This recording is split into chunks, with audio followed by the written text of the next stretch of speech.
ಮತ್ತೊಂದು ಕಡೆ ಬಾಂಗ್ಲಾದೇಶದಲ್ಲಿ ಇವತ್ತು ಕೂಡ ಅರಾಜಕತೆ ಮುಂದುವರೆದಿದೆ. ಶೇಖ್ ಹಸೀನಾ ರಾಜೀನಾಮೆ ಕೊಟ್ಟ ನಂತರವೂ ಕೂಡ ಹಿಂಸಾಚಾರ ಮುಗಿದಿಲ್ಲ. ಮೆಹರ್ಪುರದಲ್ಲಿ ಇಸ್ಕಾನ್ ದೇಗುಲಕ್ಕೆ ಬೆಂಕಿ ಇಡಲಾಗಿದೆ.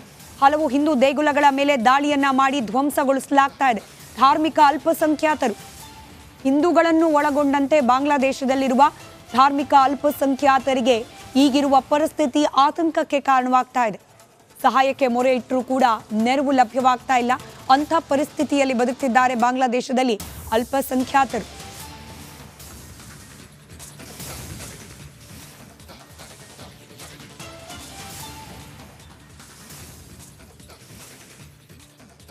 ನಿನ್ನೆ ಬಾಂಗ್ಲಾದೇಶದಲ್ಲಿ ಆದ ಬೆಳವಣಿಗೆಗಳನ್ನು ಗಮನಿಸುತ್ತಿದ್ದೀರಿ. ಶೇಖ್ ಹಸೀನಾ ತಮ್ಮ ಪ್ರಧಾನಿ ಹುದ್ದೆಗೆ ರಾಜೀನಾಮೆಯನ್ನ ನೀಡಿದ್ರು, ಭಾರತಕ್ಕೆ ಬಂದ್ರು. ಇಲ್ಲಿಂದ ಲಂಡನ್ಗೆ ಹೋಗಬಹುದು ಅನ್ನೋ ನಿರೀಕ್ಷೆ ಇದೆ. ಶೇಖ್ ಹಸೀನಾ ರಾಜೀನಾಮೆಗೆ ಒತ್ತಾಯಿಸಿ ಪ್ರತಿಭಟನೆ ನಡೀತಾ ಇತ್ತು. ರಾಜೀನಾಮೆ ನೀಡಿದ ನಂತರದಲ್ಲೂ ಕೂಡ ಪ್ರತಿಭಟನೆ ಹಿಂಸಾಚಾರ ಮುಂದುವರೆದಿದೆ. 2 ಗುಂಪುಗಳಾಗಿ ವಿಂಗಡಣೆ ಆಗಿ ಹೋಗಿದೆ ಬಾಂಗ್ಲಾದೇಶ. ಹೀಗಾಗಿ ಶೇಖ್ ಹಸೀನಾ ರಾಜೀನಾಮೆ ನಂತರವೂ ಕೂಡ ಪರಿಸ್ಥಿತಿ ಅಲ್ಲಿ ಸುಧಾರಿಸಿಲ್ಲ. ಸದ್ಯಕ್ಕೆ ಸೇನೆಯ ಕೈನಲ್ಲಿದೆ ಬಾಂಗ್ಲಾದೇಶದ ಆಡಳಿತ. ಪರ್ಯಾಯ ಸರ್ಕಾರ ರಚನೆಯ ಭರವಸೆಯನ್ನ ನಿನ್ನೆ ನೀಡಿದ್ದಾರೆ ಸೇನಾ ಮುಖ್ಯಸ್ಥರು. ಆದರೆ ಆ ಪ್ರಕ್ರಿಯೆ ಕೂಡ ಸುಲಭದ್ದಾಗಿ ಉಳಿದಿಲ್ಲ. ಇನ್ನು ಅಲ್ಪಸಂಖ್ಯಾತರ ಮೇಲೆ ಹುಡುಕಿ ಹಲ್ಲೆಯನ್ನ ಮಾಡಲಾಗ್ತಾ ಇದೆ.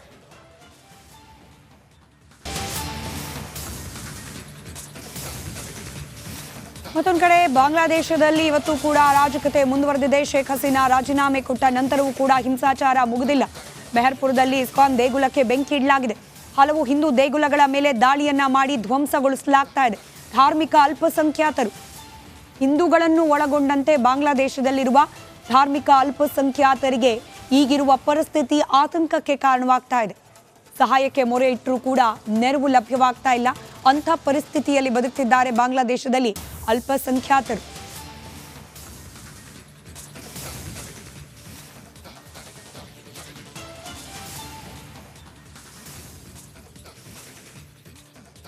ನಿನ್ನೆ ಬಾಂಗ್ಲಾದೇಶದಲ್ಲಿ ಆದ ಬೆಳವಣಿಗೆಗಳನ್ನು ಗಮನಿಸುತ್ತಿದ್ದೀರಿ. ಶೇಖ್ ಹಸೀನಾ ತಮ್ಮ ಪ್ರಧಾನಿ ಹುದ್ದೆಗೆ ರಾಜೀನಾಮೆಯನ್ನ ನೀಡಿದ್ರು, ಭಾರತಕ್ಕೆ ಬಂದ್ರು. ಇಲ್ಲಿಂದ ಲಂಡನ್ಗೆ ಹೋಗಬಹುದು ಅನ್ನೋ ನಿರೀಕ್ಷೆ ಇದೆ. ಶೇಖ್ ಹಸೀನಾ ರಾಜೀನಾಮೆಗೆ ಒತ್ತಾಯಿಸಿ ಪ್ರತಿಭಟನೆ ನಡೀತಾ ಇತ್ತು. ರಾಜೀನಾಮೆ ನೀಡಿದ ನಂತರದಲ್ಲೂ ಕೂಡ ಪ್ರತಿಭಟನೆ ಹಿಂಸಾಚಾರ ಮುಂದುವರೆದಿದೆ. 2 ಗುಂಪುಗಳಾಗಿ ವಿಂಗಡಣೆ ಆಗಿ ಹೋಗಿದೆ ಬಾಂಗ್ಲಾದೇಶ. ಹೀಗಾಗಿ ಶೇಖ್ ಹಸೀನಾ ರಾಜೀನಾಮೆ ನಂತರವೂ ಕೂಡ ಪರಿಸ್ಥಿತಿ ಅಲ್ಲಿ ಸುಧಾರಿಸಿಲ್ಲ. ಸದ್ಯಕ್ಕೆ ಸೇನೆಯ ಕೈನಲ್ಲಿದೆ ಬಾಂಗ್ಲಾದೇಶದ ಆಡಳಿತ. ಪರ್ಯಾಯ ಸರ್ಕಾರ ರಚನೆಯ ಭರವಸೆಯನ್ನ ನಿನ್ನೆ ನೀಡಿದ್ದಾರೆ ಸೇನಾ ಮುಖ್ಯಸ್ಥರು. ಆದರೆ ಆ ಪ್ರಕ್ರಿಯೆ ಕೂಡ ಸುಲಭದ್ದಾಗಿ ಉಳಿದಿಲ್ಲ. ಇನ್ನು ಅಲ್ಪಸಂಖ್ಯಾತರ ಮೇಲೆ ಹುಡುಕಿ ಹಲ್ಲೆಯನ್ನ ಮಾಡಲಾಗ್ತಾ ಇದೆ.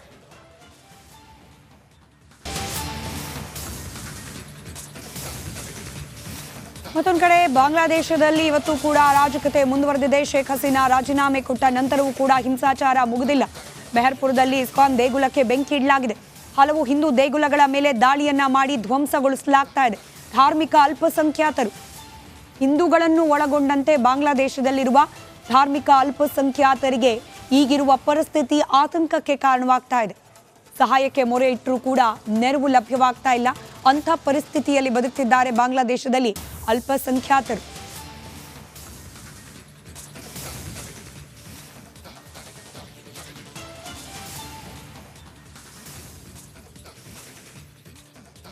ನಿನ್ನೆ ಬಾಂಗ್ಲಾದೇಶದಲ್ಲಿ ಆದ ಬೆಳವಣಿಗೆಗಳನ್ನು ಗಮನಿಸುತ್ತಿದ್ದೀರಿ. ಶೇಖ್ ಹಸೀನಾ ತಮ್ಮ ಪ್ರಧಾನಿ ಹುದ್ದೆಗೆ ರಾಜೀನಾಮೆಯನ್ನ ನೀಡಿದ್ರು, ಭಾರತಕ್ಕೆ ಬಂದ್ರು. ಇಲ್ಲಿಂದ ಲಂಡನ್ಗೆ ಹೋಗಬಹುದು ಅನ್ನೋ ನಿರೀಕ್ಷೆ ಇದೆ.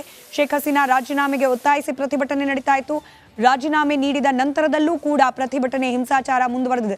2 ಗುಂಪುಗಳಾಗಿ ವಿಂಗಡಣೆ ಆಗಿ ಹೋಗಿದೆ ಬಾಂಗ್ಲಾದೇಶ. ಹೀಗಾಗಿ ಶೇಖ್ ಹಸೀನಾ ರಾಜೀನಾಮೆ ನಂತರವೂ ಕೂಡ ಪರಿಸ್ಥಿತಿ ಅಲ್ಲಿ ಸುಧಾರಿಸಿಲ್ಲ. ಸದ್ಯಕ್ಕೆ ಸೇನೆಯ ಕೈನಲ್ಲಿದೆ ಬಾಂಗ್ಲಾದೇಶದ ಆಡಳಿತ. ಪರ್ಯಾಯ ಸರ್ಕಾರ ರಚನೆಯ ಭರವಸೆಯನ್ನ ನಿನ್ನೆ ನೀಡಿದ್ದಾರೆ ಸೇನಾ ಮುಖ್ಯಸ್ಥರು. ಆದರೆ ಆ ಪ್ರಕ್ರಿಯೆ ಕೂಡ ಸುಲಭದ್ದಾಗಿ ಉಳಿದಿಲ್ಲ. ಇನ್ನು ಅಲ್ಪಸಂಖ್ಯಾತರ ಮೇಲೆ ಹುಡುಕಿ ಹಲ್ಲೆಯನ್ನ ಮಾಡಲಾಗ್ತಾ ಇದೆ.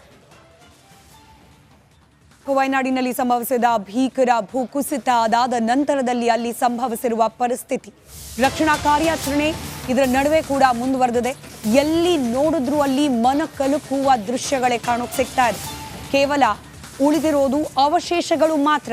ಇಲ್ಲೊಂದು ಗ್ರಾಮ ಇತ್ತು, ಊರಿತ್ತು, ಜನ ಬದುಕಿದ್ರು ಅನ್ನೋದಕ್ಕೂ ಕೂಡ ಸಾಕ್ಷ್ಯ ಇಲ್ಲದಂತೆ ಕಟ್ಟಡಗಳು ನೆಲಸಮ ಹೋಗಿದೆ. ಆ ಅವಶೇಷಗಳ ದೃಶ್ಯಗಳೇ ಎಲ್ಲ ಕಡೆ ಕಾಣೋಕೆ ಸಿಗ್ತಾ ಇದೆ. ವಯನಾಡಿನ ಸದ್ಯದ ಪರಿಸ್ಥಿತಿಯ ಡ್ರೋನ್ ದೃಶ್ಯಾವಳಿಗಳನ್ನ ಗಮನಿಸ್ತಾ ಇದ್ದೀರಿ. ಧ್ವಂಸವಾದ ಮನೆ, ಮುರಿದು ಬಿದ್ದಿರುವ ಮರಗಳು, ಮಣ್ಣಿನ ಅಡಿಯಲ್ಲಿ ಹುದುಗೋಗಿರುವ ಕಾರು, ಎಲ್ಲೆಲ್ಲೂ ಕೆಸರು. ಸದ್ಯಕ್ಕೆ ಈ ದೃಶ್ಯಗಳನ್ನ ಗಮನಿಸ್ತಾ ಇದ್ರೆ ವಯನಾಡಿನ ಜನರ ಪರಿಸ್ಥಿತಿ ಆ ಕ್ಷಣದಲ್ಲಿ, ದುರಂತ ಸಂಭವಿಸಿದ ಕ್ಷಣದಲ್ಲಿ ಹೇಗಿರಬಹುದು ಅನ್ನೋದನ್ನ ಅಂದಾಜು ಮಾಡಿಕೊಂಡ್ರೆ ಭಯ ಹುಟ್ಟಿಸುವ ರೀತಿಯಲ್ಲಿದೆ ದೃಶ್ಯಗಳು.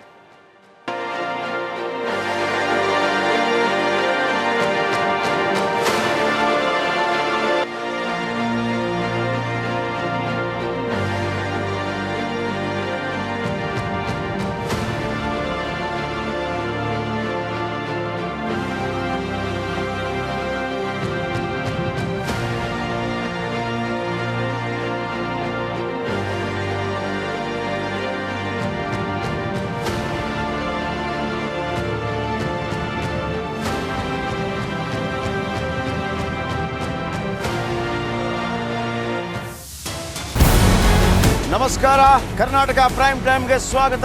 ನಾನು ಜಯಪ್ರಕಾಶ್ ಶೆಟ್ಟಿ. ಇಡೀ ಕರ್ನಾಡು ಇವತ್ತು ರೆಬೆಲ್ ಆಗಿ ನಿಂತಿದೆ. ಈ ಹಗರಣಗಳನ್ನು ಸದನದಲ್ಲಿ ಪ್ರಸ್ತಾಪ ಮಾಡಲು ಕೂಡ ಕಾಂಗ್ರೆಸ್ ಹಿಂದೇಟು ಹಾಕಿದ್ದೇಕೆ?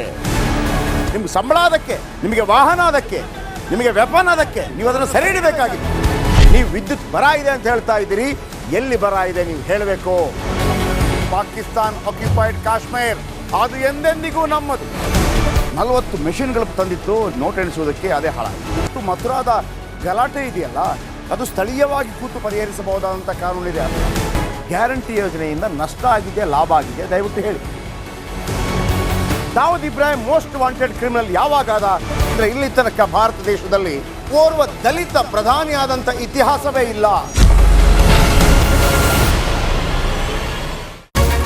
ರಿಪಬ್ಲಿಕ್ ವರ್ಲ್ಡ್ ಆಪ್ ಇದು ಕೇವಲ ಅಪ್ಲಿಕೇಶನ್ ಅಲ್ಲ, ಸಮಗ್ರ ಸುದ್ದಿಗಳ ಸಂಪರ್ಕ ಮಾರ್ಗಕ್ಕೆ ಕ್ರಾಂತಿಕಾರಿ ಬದಲಾವಣೆ.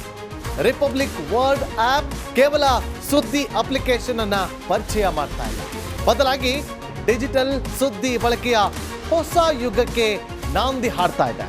ಇದೊಂದು ಬ್ರೇಕಿಂಗ್ ನ್ಯೂಸ್, ಪ್ರಭಾವಶಾಲಿ ಕಾರ್ಯಕ್ರಮಗಳಿಗೆ ಗಟ್ಟಿಯಾದ ವೇದಿಕೆ.